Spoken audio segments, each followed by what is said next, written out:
In this RPM, we take a grandstand seat at the Seat Rally in Lurgan Park, the event where the superstars and their supercars come in from rallying's byways and backwoods to perform for the public at close quarters.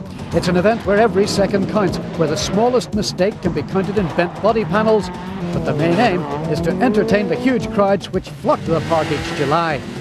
It's the annual high-speed trip down the lanes and between the trees of Lurgan Park on the North Armagh Club's spectacular Seat Cars Rally. Well, here we are once again. It's the silly season when big boys drive big cars very quickly round a lake in a park. I'm sitting with Philip Young once again. It's the third year that I have sat with him. This year we have some very stiff competition, so let's find out who it is. Big boys, big cars and big names. They don't come any bigger than Ari Vatanen. The former world champion is no stranger to Ireland, but he's new to Lurgan Park. However, some things seem familiar to the Finn. I thought when I heard it's a Subaru, I at least thought it's an Impreza. Then later on I found out it was his Legacy. And last time when I was sitting in a Legacy, it was exactly 5 years ago, 93, in a New Zealand rally. And when I sat in my car yesterday, I went, smell, I recognized the smell. It's my car from New Zealand, 93. Sounds a bit of a fishy story, Ari. Naturally, Seat are here in strength, and they've last year's winner Group Evans in the stunning Formula 2 Ibiza kit car. Is he confident of leaving the rest trailing in his dust again? Well, to be fair, we're in the Formula 2 car this year, and hopefully we're only here to entertain the crowds. I think to win this year will be out of the question, but hopefully we'll still entertain the crowds. It's a change of mount for Gwyndaf's co-driver for the day, National Hunt jockey Conor O'Dwyer. Well, you had a wee look round the park. What do you think? Went around very slowly, so it's going to be a big difference, but those trees are very tight and I'd say it's going to be unreal. Have they told you any of the nightmare stories yet? No, not yet. I don't want to hear them nice. No nightmares for Patrick Snijers, but the former European champion from Belgium has been dreaming about winning in Lurgan Park for the past 2 years. Supported by Toshiba, he's back with his magnificent World Rally Car Ford Escort. Patrick, welcome back to the park. Third time? Third time, good time, I hope. Yes, you've had a touch of seconditis for the last 2 years. Yeah, last year we finished on equal times, but winner won. The year before, I don't know, I was second or third, also in a few seconds, but I hope this year will be the good year. Co-driver and sponsor Willie McKee is hoping they can pedal their way right to the front this time. I think this year, what I can say is he's second up more than he has been in the past 2 years. He's really determined to win. He's got the car to do it, so we'll see. Kenny McKinstry's motorsport team is running no less than 6 cars, including the Legacy for Vatanen. There's a Subaru Impreza, of course, for Kenny himself as he targets victory number 9. Well, never mind drafting in all these names to beat you. You are in with a pretty good chance this year again, aren't you? Well, I hope so, but I mean, I was well beaten last year. It's very, very hard to match, you know, the £200,000 cars. I suppose Lurgan Park is one of the places where the car is not everything, but it does help, you know. So. It's welcome back to James Cullen, who's down from Donegal with his Ford Escort Cosworth. And he's brought sponsor Tony Kelly alongside to show him what rallying is like from the inside. High up on the, wow, look at that list, is the stunning little Ford Puma of England's Marcus Dodd. It's packed with the full running gear of a World Rally Car Ford Escort. What do you think of this little Puma? It's a super car. It goes very well, and I think if you won prizes for looks, it would win every single one. It really is a beautiful car. A replica version of James Leckie's Rally of the Lakes winning Subaru Impreza would be a nice prize for any aspiring rally fan.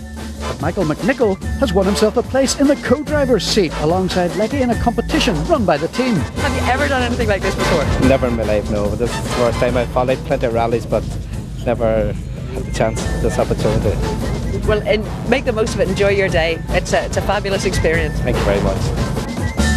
And the prize, if there was one, for the man who's made the longest journey to get to the park would undoubtedly go to Spanish gravel champion Pedro Diego Gotia, here for the first time and driving the ex-Stephen Roach Toyota Celica. The starting list also includes a Subaru Impreza of another Donegal man, Hugh Martin Doherty, fully recovered from his huge accident on the Rally of the Lakes. The Formula 2 Ford Super Rally Escort of Philip Young and you know who. Photographers, stand well back please. Tom Spence is another of the ultra-successful Subaru Imprezas, this one the ex-Bertie Fisher car. And talking of success, Metros have had their share in the park in the hands of Tony Pond and Kenny Colbert. Could it be Denis Biggerstaff's turn this time? From Carndonagh in Donegal comes Daniel Doherty in his Legacy. And from Monaghan, another Legacy driven by Irish National Championship frontrunner Niall Maguire. Derek McGarrity moves from Mitsubishi to Ford to drive the ex-Peter Herson Group A Escort. And Kenny Colbert, the winner back in 1990, returns again in his Metro 6R4. The format is familiar, 8 sprint stages in and around the park, but there are some changes. There are fewer gravel sections this year, but the biggest change of all is the introduction of timing down to tenths of a second. He's been number one with rally fans around the world for a long time, and now he's number one on the road in Lurgan Park. Harry Vatanen and Ulster co-driver Fred Gallagher have been through deserts and over mountains together. But this time, they're taking a different kind of approach altogether. Things are looking tense inside the Subaru as the countdown to the first stage begins.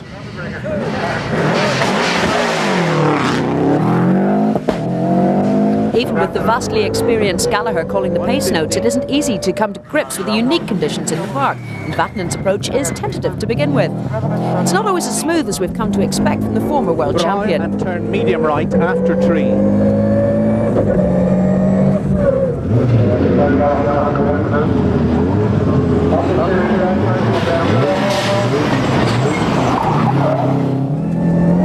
Brown 80, turn minus left. Down through the trees to that minus left, and the fans are giving him a big hand.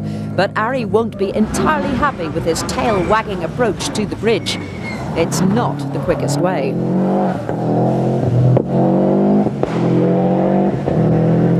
In fact, Vatanen continued to drop time over the first 3 stages and soon found himself down near the bottom of the top 10 rather than in the top half. He was disappointed, but even with the assistance of Gallagher and pace notes, Ari admitted his lack of local knowledge of the park was hard to overcome. Okay. Gwyndaf Evans is a 2-time winner and he knows all the right lines, which is just as well for his steeplechasing co-driver. Connor doesn't seem to want to keep his eyes on the road ahead, but Evans, punching his way through the Seat sequential gearbox, soon catches his attention again. However, even Evans can't entirely overcome the handicap of 2-wheel drive, and he's back in 4th place after the opening 3 stages. Slow starts have probably cost Snijers victory in the past 2 years, and in his determination not to make the same mistake again, he's just a bit too fired up this time, locking brakes and overshooting slightly in the Toshiba Escort.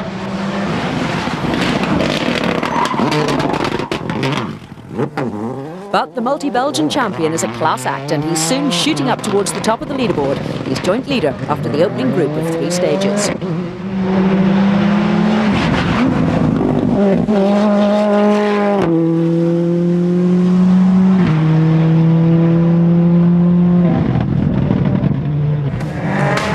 It's Kenny McKinstry's first time in the park in an Impreza, and although everything looks controlled and precise, the 8 times winner's times are not as impressive as he would have hoped.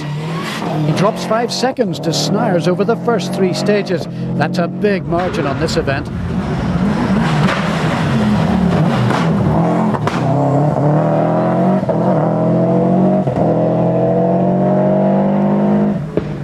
Instead, it's James Cullen who's up there challenging the Belgian. The former Donegal International winner is right on top form, and despite the fact that his DHL Escort Cosworth is outdated now in comparison to Snijers' state-of-the-art World Rally car, Cullen causes a stir by nipping into the lead early on. Even with split-second timing, he and Snijers can't be separated after 3 of the 8 stages.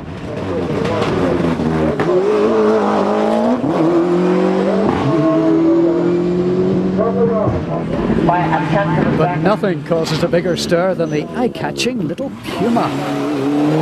It's not yet an official Ford project, and development is still in the preliminary stages, but it's already a big favourite in the park, as Marcus Dodd initially figures in the top 10.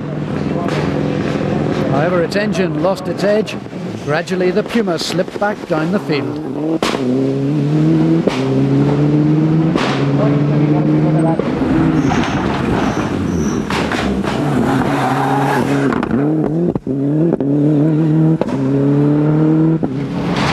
Leckie has been one of the stars of the Tarmac Championship this season, but he much prefers the long, fast roads of Kerry and Donegal to the tight park lanes.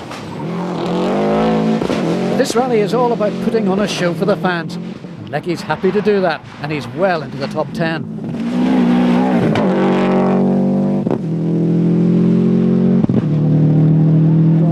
It's all very new to Pedro Gotia. With a borrowed car to boot, the Spaniard is well off the Group N pace. Oops, and over-exuberant Hugh Martin Doherty throws away a few more seconds in his tail-happy Subaru. He struggles to get a place on the leaderboard. Go, Philip, go! Our Pamela sends Philip Young on his way in the Formula 2 Escort. With a couple of big British Championship rallies coming up, Philip's main aim is not to go off among the trees.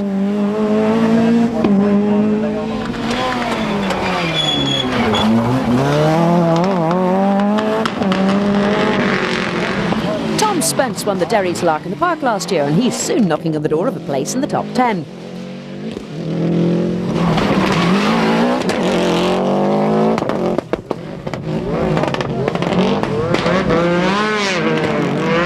But the man who's knocking on the door of victory is Biggerstaff. With his rallycross background, Denis knows better than most the benefits of being quick off the mark, and right from the start he's up there challenging Snijers and Cullen. Daniel Doherty is something of a newcomer to this type of rallying, and like his namesake Hugh Martin Doherty, his enthusiasm gets the better of him, not just once, but twice, as John Greer's fan cam shows him taking the Subaru grass tracking.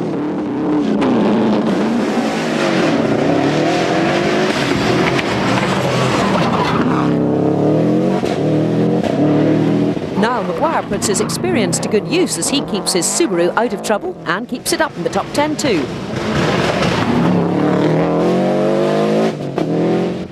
It's hard to believe this is Derek McGarrity's first time out in this full Group A Escort, as he's been driving Group N cars in the Tarmac Championship this season, but he's on the pace and charging hard. Kenny Colbert is as neat and precise as ever, and he's soon up into the top 6.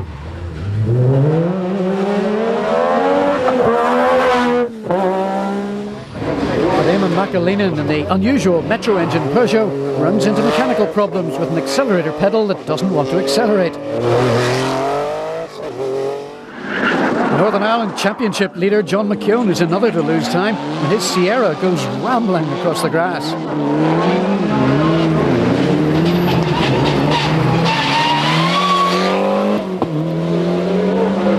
However, Willie Singleton decides to take a totally different line.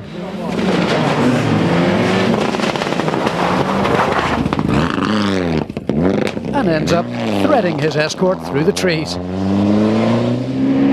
The Doyle brothers had planned to bring the first Citroën Saxo to the park, but had to make a last-minute switch to Kenny McKinstry's Escort RS 2000.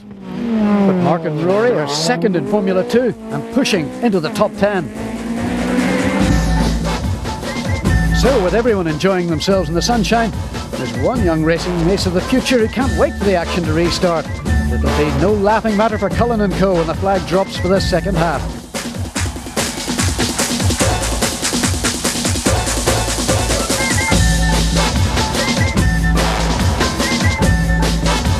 The second half of the rally brings the gravel sections back into play. Slippery, narrow lanes flanked by trees and bushes that have taken their toll in the past.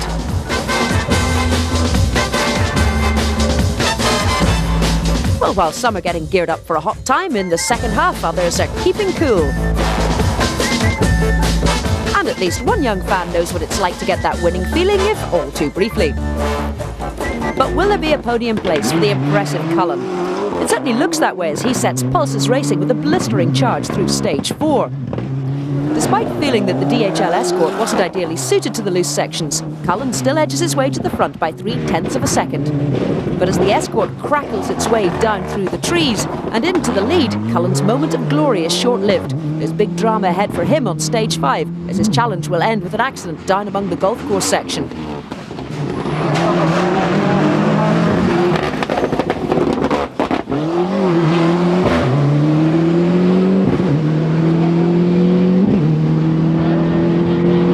But exit one Irish driver from the lead and enter another. Denis Biggerstaff is the man to step into Cullen's shoes. He and the Metro had lasted only as far as the first corner of the first stage last year, but this time both are right on song and they leapfrog from third to move into first.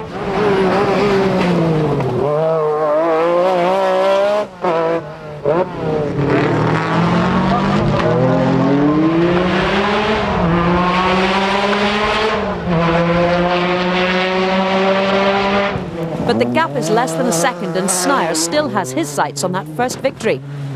He's cautious in his approach to the gravel sections, but is quickly back on the pace when the Escort gets a better grip on the tarmac. But it isn't enough to hold off the flying Metro, so Snijers stays in second place.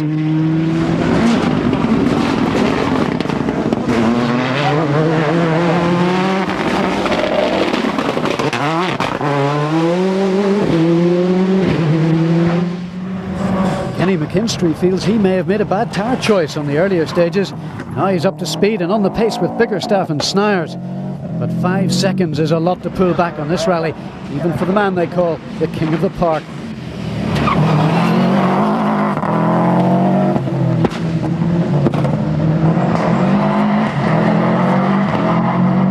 However, no one is going faster than Derek McGarrity.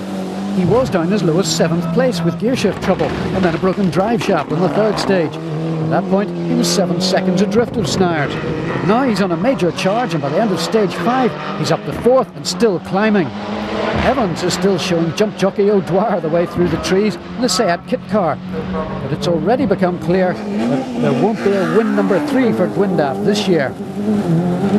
Two-wheel drive Ibiza is just 2 seconds a stage slower than the supercars, but that means the Welsh Wizard is already 10 seconds off the lead and down in 5th place.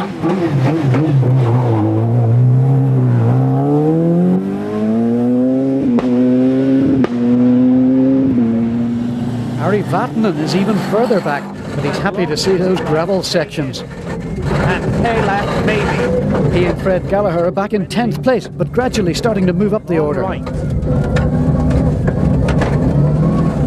Into K right, into turn medium right. Opens over 100.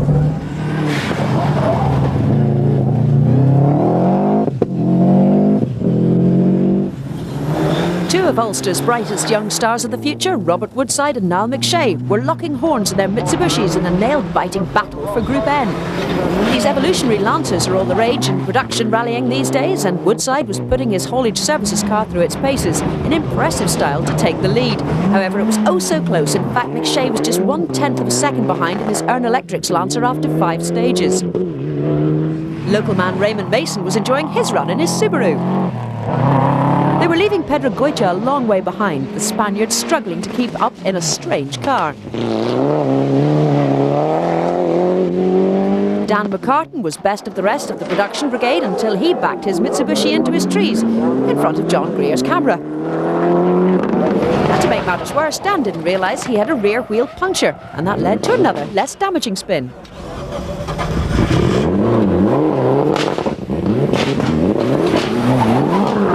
Talk about putting the boot in.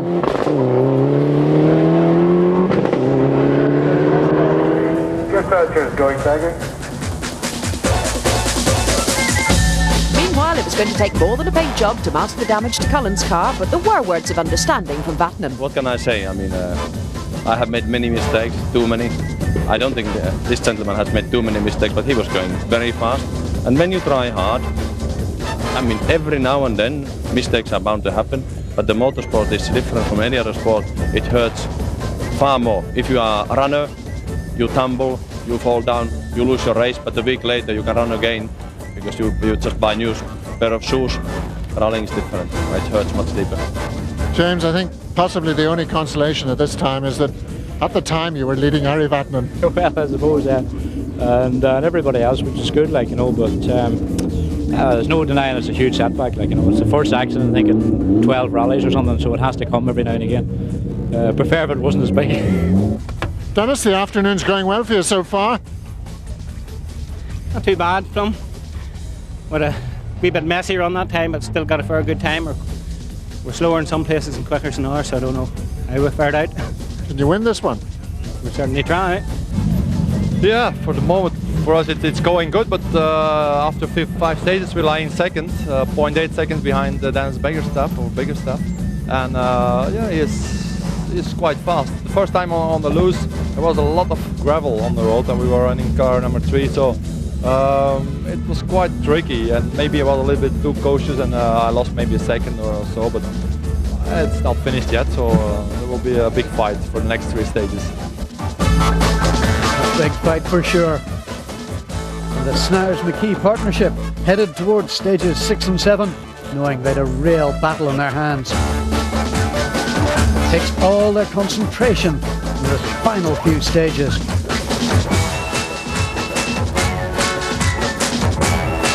But which way would it go? The rally fans had differing points of view as they waited for the action to resume. However, Biggerstaff's reign at the top of the leaderboard was about to end. All went well through most of stage 6 until the Dramara driver made a bizarre error in the closing section. When the advanced finish board flashed into sight, he braked hard and virtually brought the Metro to a halt before realising that the real finish board was further up the road. It all happened in a flash. On this rally, that's all it takes to turn first place into second, especially with a man like Snijers on your tail. Like he has done in the past 2 years, the Belgian was coming on strong in the later stages of the event. Red Escort blazing a trail through the dust as he battled for every tenth of a second. There's no-holds-barred stuff now from Patrick, and his efforts bring knowing nods of approval from crowds watching on the sidelines. But the challenge of Kenny McKinstry is fading fast. John Greer's fan cam is well placed again to capture Kenny spinning the Subaru down among the trees. Although he escaped unscathed, the gap to the leader opened up by a further 6 seconds. It wasn't going to be Kenny's year for win number 9. Not even Snijers could match the pace of Derek McGarity. The Glengormley driver, already a tarmac champion this year, was revelling in the loose sections and edging his way towards the front. From 7th place, he's gone to 4th, to 3rd, and now he's closing in on 2nd. And even the gap to Snijers was coming down all the time. McGarity might yet have a major say in the final outcome. Winning might never have been a realistic option for Evans, but he's a man who never gives up, and he was still pressing the Seat to the limit and maintaining his place in the top 5.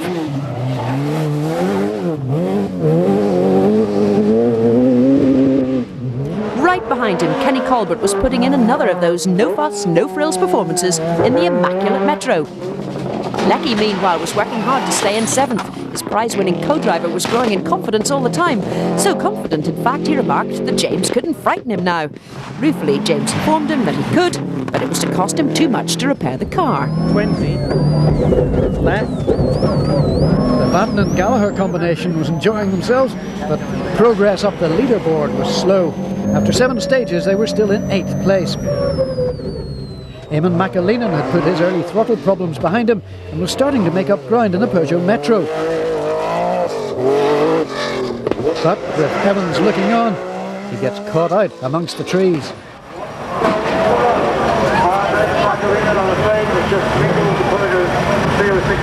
We've gone fairly well there. We came into that junction. I think I just had the power on too quick and George stepped out of lane, so them big threes are not easy to avoid it. Too right.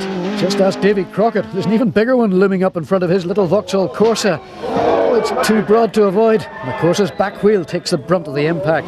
Further down the leaderboard, the battle for positions is no less intense, and among those trying to fight their way into the top 10 are Maurice Gass in his Toyota Celica GT4, Gary White, one of the front runners in the Northern Ireland Championship in his Escort Cosworth, Tom Spence in the Subaru, who's dropping back after his bright start, and Mark and Rory Doyle, who are just outside the top 10 and still second in Formula 2. The gravel stages have taken their toll on Niall Maguire, and he hasn't been able to reproduce his national championship form, while the Dohertys from Donegal, Daniel Here in his Legacy, and Hugh Martin in his Impreza are finding it difficult to get to grips with the short, sharp stages. Marcus Dodd is still entertaining the spectators in the Puma, but the engine is down on power and the car is just a little bit too close to the ground for the gravel stages. Philip Wilson backs his Honda Civic into 3rd place in Class 2, while Sam Wilson, no relation, finishes 2nd in the same class in his Corsa. Simon Welby takes the class win in his Vauxhall Nova in 28th place overall. Phil Cherry plucked up the courage to drive his Escort with what appears to be a dead chicken where his radio aerial might be, but it wasn't enough to help him into Class 3 awards. Instead, Marty Taggart takes third place in his Escort. And Roy Hazlitt stays out of the trees this time to take second. While class victory goes to the spectacular Glenn Allen, who would surely have picked up the prize for the best entertainer had there been one. But the big prize has still to be settled, and there's just stage 8 remaining. From the golf club round the lake and back to the main arena, will it be Snijers or Biggerstaff or even McGarrity? But first, the Group N battle has to be settled, and after Woodside had led through the early stages, a mistake cost him vital seconds on stage 5, and even a late charge through the final stage isn't enough. In the end, it's McShea who snatches victory, and even a wayward tyre fails to slow him down. And so the top 10 begins to unfold. It's Gary White who eventually sees off the Subarus and makes it into 10th place. Morris Gass in the Toyota takes 9th. And who's that ahead of him? Well, it's Vatanen coming through his first Lurgan Park rally unscathed to take 8th place. Not the result Ari and Fred might have hoped for, but it was great to have them here. Necky looks like he's one of the fastest men in the rally.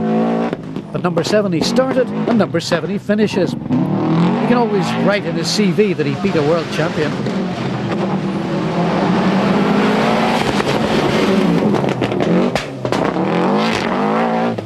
No victory this time for Kenny Colbert, but 6th place for a former national champion who's officially retired, and that's rich reward for his driving skills and his rally car preparation expertise.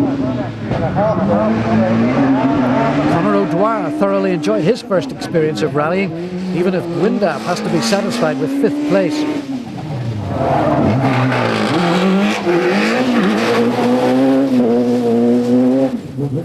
And in the end, Biggerstaff's great effort brings him only 4th place. A broken brake caliper on the Metro causes him all kinds of problems in the last stage. And here, Paul Brannigan's fan cam catches Denis clattering in amongst the trees. And there are more dramas to come. With the Metro reluctant to stop or even slow down, he's off into the trees again. And at one point, he almost ends up taking a shortcut back to the paddock. It was hardly a just reward for a brilliant display.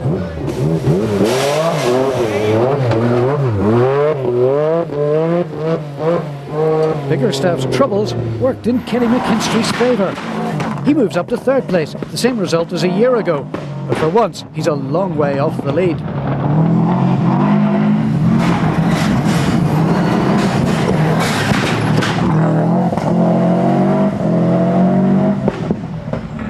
The only man who can catch Snijers now is McGarrity, and he goes for it on the final stages. In fact, he goes just a little bit too hard, and the Escort breaks away into a high-speed slide. Unfortunately, it was a pile of sand, not a tree, which got in the way of the wayward Ford. But even so, it's enough to add a couple of seconds to his time, and the chance of victory has gone. But he'd threatened Snijers all the way to the end. The Belgian had no need to worry. He was the one driver who was wheel perfect on the final stage. Aggressive, committed, but totally precise in his placement of the Toshiba Escort on these narrow and damaging lanes, he sets fastest time to win by a clear 8 seconds from McGarrity, McKinstry, Biggerstaff and Evans. Victory at last, and proof that persistence pays dividends in the end.